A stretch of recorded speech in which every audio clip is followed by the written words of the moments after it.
It's already 4 a.m. na nga at ito kadalasan yung ganap na makikita nyo sa kalsada dito sa Davao City. Dahil nakitulog tayo sa bahay na kamag-anak natin, kaya dito tayo sa heart of the city talaga, no?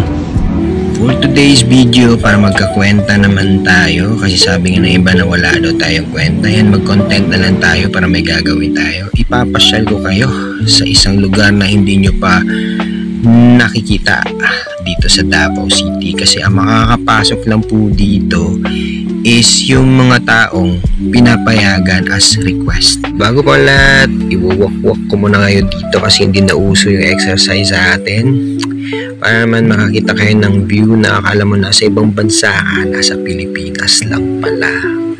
So depende nga, sabi ko sa inyo, sa trip nyo sa buhay, kung anong gustong klaseng paninirahan ang gusto nyo sa Davao. Pwedeng mala Europe, mala Singapore, mala BGC, pwede ding mala Tondo. May mala Tondo din dito. But anyway, the main point natin dito is pag-usapan natin yung sinasabi ko sa inyo, Lori Mountain, na kung saan matatagpuan sa Kalinan. So kung galing ka po sa downtown, it takes 1 hour or sobra, depende, papuntang Glory Mountain, kung saan matatagpuan mo, akala mo nasa Netherlands ka or bahay ng mga mayayaman, prinsipe, palasyo. No, dito mo lang yung matatagpuan sa Kalinan.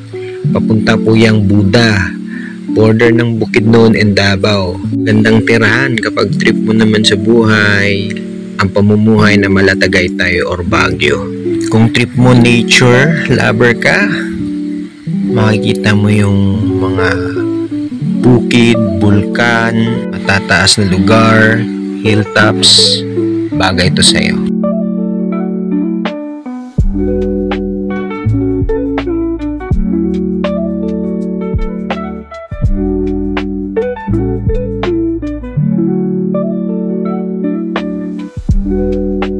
Sa nakikita nyo ngayon, nakakalain mo para kang naglalakad sa Garden of Eden.